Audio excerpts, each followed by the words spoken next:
Assalamualaikum warahmatullahi wabarakatuh. Waalaikumsalam warahmatullahi wabarakatuh. Perkenalkan, nama saya Dava Saud Pinter Latif dari kelas 9B. Pada kesempatan kali ini saya akan menjelaskan 3 materi utama. Materi tersebut yang pertama itu nasih mansuh, yang kedua amsal, dan yang ketiga adalah qasam. Jadi gini, nasih dan mansuh adalah apa? Nasih dan mansuh adalah sebuah ayat atau hukum syariat yang diganti atau dihapuskan oleh ayat yang turun sesudahnya. Tujuan nasih dan mansuh ini adalah untuk merelevansi hukum yang sebelumnya sudah tidak relevan.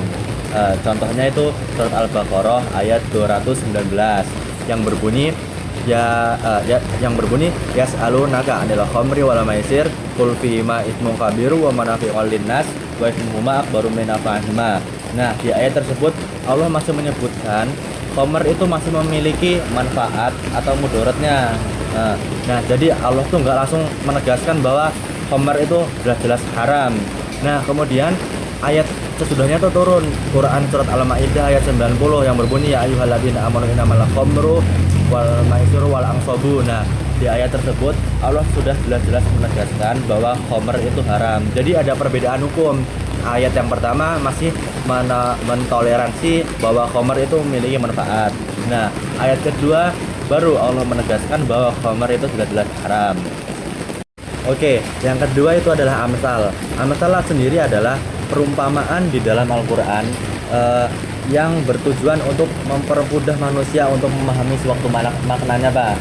Jadi biasanya makna-makna tersebut adalah suatu hal yang abstrak.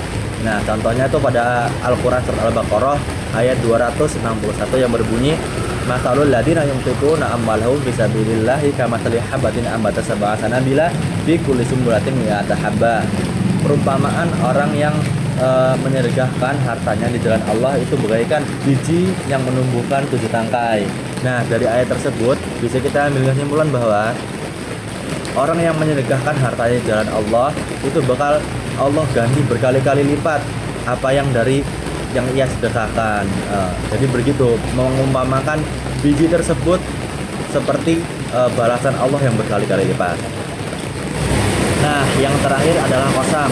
Qasam adalah sumpah di dalam Al-Quran yang digunakan Allah untuk menegaskan suatu kebenaran atau suatu perkara yang sangat penting dari dalam Al-Quran tersebut.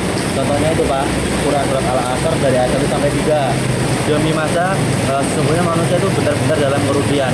Nah, dalam kerugian ini konteksnya apa sih? Nah, Allah bersumpah itu di dalam ayat tersebut dengan waktu, menegaskan bahwa manusia itu akan merugi bila tidak mengerjakan amal soleh, bila tidak beriman, bila tidak saling menasehati dengan sesama, atau bila tidak sabaran atau tidak menasehati dalam kesabaran. Begitu. Jadi sumpah ini menunjukkan pentingnya waktu di dalam ayat tersebut. Gitu. Sekian penjelasan dari saya dalam 3 materi tersebut, nasih mansuh, amsal dan qasam. Kurang lebihnya saya mohon maaf, kepada Allah saya mohon maaf. Assalamualaikum warahmatullahi wabarakatuh.